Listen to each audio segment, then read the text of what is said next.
Praise the lord. ప్రభు అయిన యేసుక్రీస్తు నామములో మీ అందరికీ హోసన్నా మినిస్ట్రీస్ తరపున హృదయపూర్వకమైన వందనాలు తెలియపరుస్తున్నాను. ఈ పూట పరిశుద్ధ గ్రంథంలో నుంచి యోహాను సువార్త 10వ అధ్యాయం 9వ వాక్యాన్ని నేను చదువుతున్నాను. జాగ్రత్తగా ఆ మాటలు ఆలకించండి.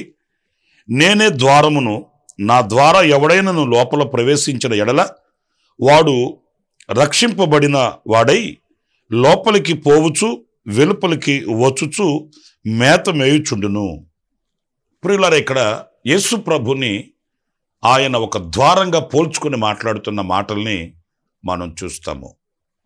చాలా చోట్ల యేసుక్రీస్తుని గురించిన పోల్చబడినటువంటి మాటలు, అనుభవాల్ని మనం చూస్తూ ఉంటాం పరిశుద్ధ గ్రంథంలో. యేసుక్రీస్తే చెప్పాడు, నేనే మార్గం అని చెప్పాడు, సత్యమును జీవమును నేనే అన్నాడు. గనుక ఆయా చోట్ల ఆయనను కొన్నిటికి పోల్చుకొని మాట్లాడిన అనుభవాలు మనం తరచూ గమనిస్తూ ఉంటాము. ప్రత్యేకంగా ఈ వాక్యంలో మనం గమనించినప్పుడు ఆయన తనను ద్వారానికి పోల్చుకున్నాడు, ఒక గుమ్మానికి. అంటే నా ద్వారానే మీరు ప్రవేశించాలి, ఎవడైనా నా ద్వారా మీరు లోపల ప్రవేశించిన వారైతే మీరు సురక్షితంగా ఉంటారు అనేది ఈ వాక్యంలో ప్రభు చెప్తున్న ఓ చక్కటి అనుభవం అండి. అంటే ఆయన ద్వారా అన్నప్పుడు మనం గమనించవలసింది ఏంటంటే, ఆయనలో మనము స్థిరపరచబడిన వారమై, ఆయన ద్వారా మనము దేవుని రాజ్యంలోనికి ప్రవేశించగలిగిన వారమై, ఆయన ఏం బోధించాడో, ఏమి చూపించాడో, ఏది ఆయన మనకు నేర్పించాడో వాటిలన్నింటిలో మనం సంపూర్ణులము కావాలి. యేసుక్రీస్తు లేకుండా మనం దేవుని రాజ్యంలో ప్రవేశించలేము. యేసుక్రీస్తు మాటలు లేకుండా దేవుని రాజ్యంలోనికి మనం వెళ్ళలేము. ఆయన మనకు నేర్పించిన పాఠములు నేర్చుకోకుండా మనం సంపూర్ణులము కాలేము. అన్నప్పుడు అన్నింటికీ కేంద్రం, మూలం మన ప్రభు అయిన యేసుక్రీస్తు అన్నప్పుడు ఆయన ద్వారానే మనం వెళ్ళాలి. అన్నప్పుడు ఆయన ఏం బోధిస్తున్నాడు, ఏమి నేర్పిస్తున్నాడు, ఎలా నడిపిస్తున్నాడు, ఆయన మనకు ఏం చూపిస్తున్నాడు, ఇవన్నీ తీక్షణంగా మనం గమనించవలసిన ఆవశ్యకత ఎంతైనా కూడా ఉందండి. చాలామంది ఏమనుకుంటారంటే, మనం క్రైస్తవులం కదా, మనం పరలోక రాజ్యానికి వెళ్ళిపోతాము అని అనుకుంటారు.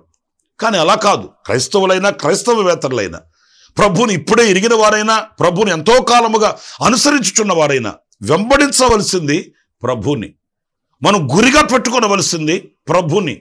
మనం నేర్చుకునవలసింది ప్రభు దగ్గర. ఆయన ద్వారా అన్నప్పుడు ఆయన మూలముగా కలిగే వాటిల్ని మనం నేర్చుకుని మనం అడుగులు వేయవలసిన ఆవశ్యకత ఎంతైనా కూడా ఉంది. ఇది ఒకరోజు, 2 రోజులు, కొన్ని దినాలతో ముడిపడింది కాదండి. మనం ఈ లోకాన్ని విడిచేంత వరకు కూడా, ఈ యాత్రను మనం ముగించేంత వరకు కూడా ప్రతిదినము, ప్రతి క్షణము మనల్ని మనం సరిచూసుకుంటూ, నేను ఆయననే వెంబడిస్తున్నానా, నేను ఆయన మాటలనే అనుసరిస్తున్నానా, నేను ఆయననే గురిగా ఉంచుకొని ఉన్నానా, లేకపోతే ఎక్కడైనా కుడికాయనను ఎడమకాయనను తొలగి దేవునికి దూరమైపోతున్నానా అనేది మనం పరిశీలించుకోవలసినటువంటి బాధ్యత మన మీద ఉంటుంది. ఎందుకంటే భక్తిలో మనం కొనసాగుతున్నప్పుడు ఒక ధీమా మనకు ఉంటుంది. నేను బైబిల్ చదువుతున్నాను, నేను ప్రార్థన చేస్తున్నాను, నేను దేవుని మందిరానికి వెళుతున్నాను, ఇంకా నాకేంటి కొదువా అన్నట్లుగా మనం భ్రమపడిపోతుంటాము. మనం దేవునికి దూరముగా మనం వైదొలిగినప్పుడు మనం గుర్తించలేనట్లుగా ఉంటుంది. అది పెను ప్రమాదానికి దారితీస్తుంది. అందుచేత ప్రతిదినము ఇదిగో ఈ అనుదిన కృప, ఈ సందేశాల ద్వారా కూడా మేము చేస్తున్న ఈ యొక్క ప్రయత్నం ఏంటి అని అంటే, ప్రతిదినం మీరు దేవుని వాక్యానికి చేరువై, దేవుని వాక్యం చేత మిమ్మల్ని మీరు సరిచేసుకుంటూ, దేవుని వాక్యంతో మిమ్మల్ని మీరు సరిపోల్చుకుంటూ, కుడికాయనను ఎడమకాయనను తొలగకుండా ఆయనను చూస్తూ పరుగు పందెంలో ఓపికగా ముందుకు వెళ్ళాలన్న ప్రయత్నంతోనే ఇదిగో ఈ సందేశాలు కూడా మీకు అందిస్తూ ఉన్నాము. ప్రియులారా, మనమంతా కూడా దేవుని వాక్యంతో సరిపోల్చుకుంటూ, మనం ఆయనతో అడుగులు వేస్తూ, ఆయన అడుగు జాడల యందు మనం తప్పిపోకుండా మనం ముందుకు వెళ్ళాలి. ఆయన ద్వారా, ఆయనతో మనం ఆయన రాజ్యంలోనికి ప్రవేశించాలి అనేది మనం గుర్తించవలసిన వారమై ఉన్నాము. ఇక్కడ మరొక మాట కూడా నేను మీతో చెప్పాలనుకుంటే, నేనే ద్వారమును అన్నాడు. ఆ ద్వారం కూడా ఎలాంటిది అనేది మన పరిశుద్ధ గ్రంథంలో చదివినప్పుడు ఓ చక్కటి మాట మనకు కనబడుతుంది. అదేంటంటే లూకాసు వార్త 13వ అధ్యాయం 24వ వాక్యాన్ని నేను చదువుతున్నానండి. ఆయన వారిని చూచి ఇరుకు ద్వారమున ప్రవేశింప పోరాడుడి, అనేకులు ప్రవేశింప జూతురు గాని వారి వలన కాదని మీతో చెప్పుచున్నాను. ప్రియులారా చూడండి, వాక్యంలో ఆ ద్వారము ఎలాంటిది అనంటే అది ఇరుకైన ద్వారం అట. వాస్తవంగా మనం ఏమనుకుంటాము, ప్రభువుని నమ్ముకుంటే మనకు విశాలత వచ్చేస్తుంది, ప్రభువుని నమ్ముకుంటే మనం ఎలాగంటే అలాగా స్వేచ్ఛగా బ్రతకొచ్చు అని మనం భ్రమపడుతుంటాము.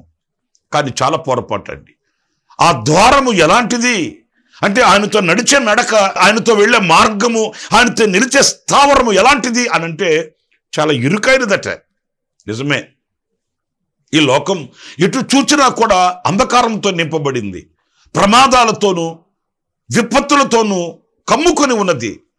ఈ ప్రమాదాలతోనూ విపత్తులతోనూ నాశనకరమైన ఊపిగా ఉన్నటువంటి ఈ లోకంలో మనం అడిగేసేటప్పుడు ఆచితూచి జాగ్రత్తగా వెళ్ళవలసిన అవసరం ఎంతైనా కూడా ఉందండి.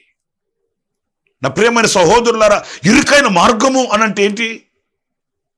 చాలా మంది విశాలమైన మార్గాన్ని ఎంపిక చేసుకుంటారట, విశాలమైనటువంటి ద్వారాన్ని ఎంపిక చేసుకుంటారట. ఎందుకంటే వాళ్ళు అంత కట్టుబాటు కలిగి ఉండలేరండి. చాలా మంది చెప్తుంటే నేను విన్నాను, ఏమంటే యేసుప్రభుని నమ్ముకుంటే అదేం సాదాసీదా పని కాదండి, చాలా నిక్కచ్చిగా ఉండాలండి అంటుంటారు. వాళ్ళే చెప్తుంటారు నిక్కచ్చిగా ఉండాలండి, పవిత్రంగా ఉండాలండి, పరిశుద్ధంగా బ్రతకాలండి అన్ని వాళ్ళే చెప్తుంటారు. కానీ ఈ పవిత్రత వైపు, పరిశుద్ధత వైపు ఎందుకు మెగ్గు చూపరు? మన పిల్లల్ని స్కూల్లో చేర్పించాలంటే మనం ఏమి కోరుకుంటాము?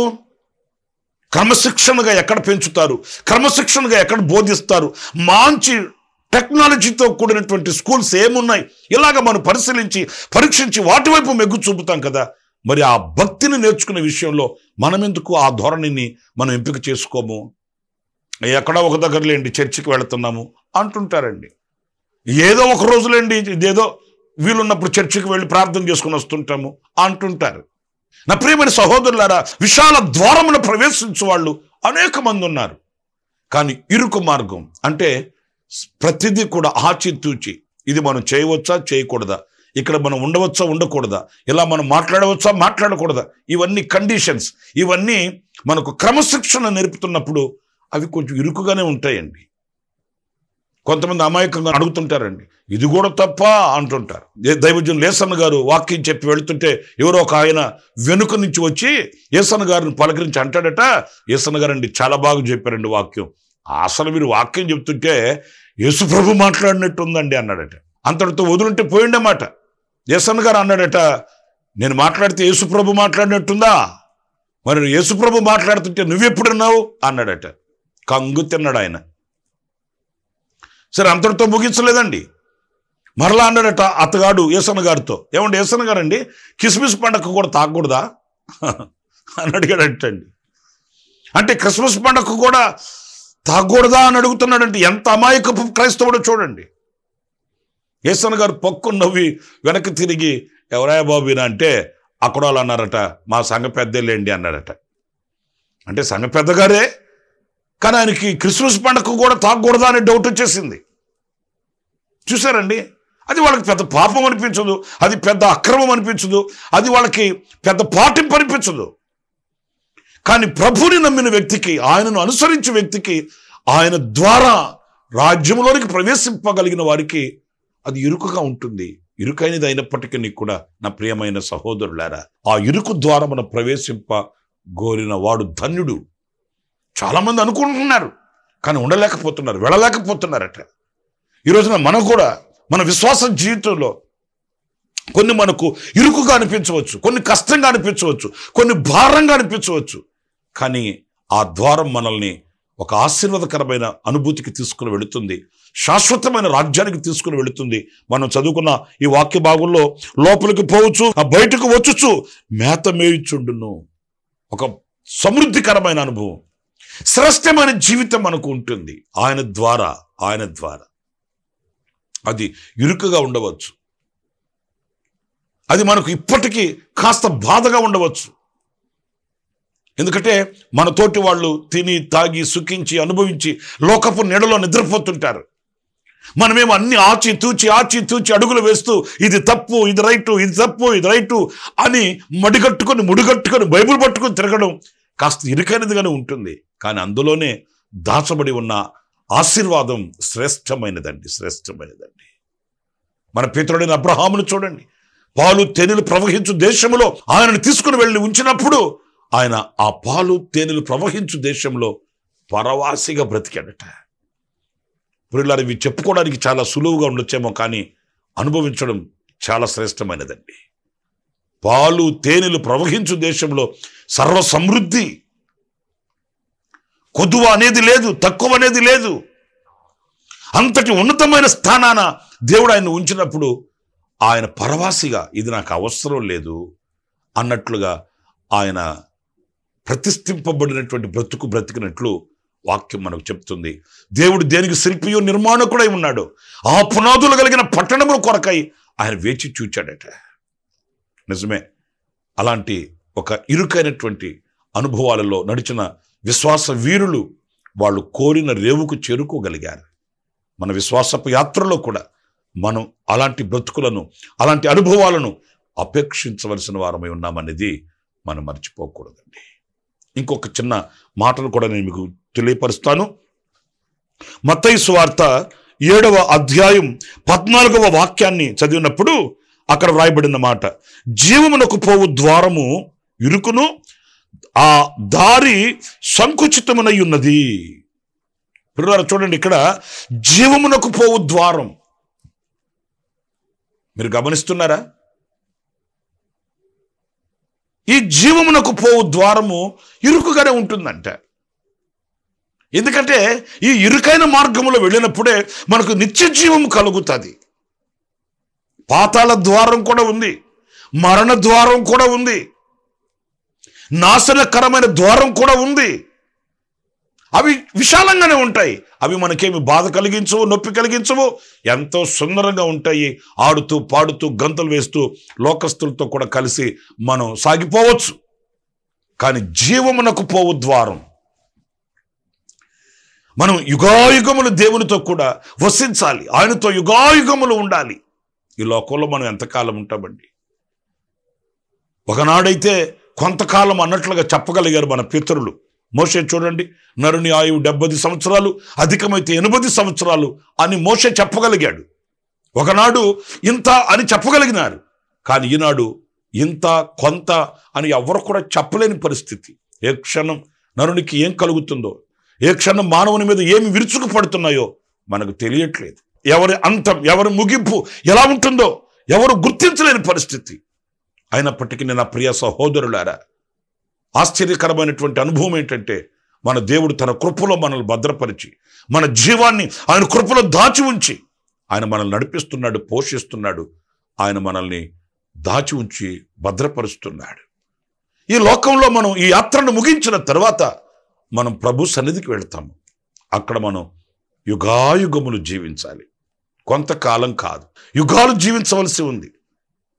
ఈ నిత్య జీవము కలిగిన అనుభవాలలో మనం ఆయనతో కూడా వసించాలి అనంటే ఈ నిత్య జీవమునకు వెళ్ళే ఈ ఇరుకైన మార్గాన్ని మనం ఎంపిక చేసుకోవాలి.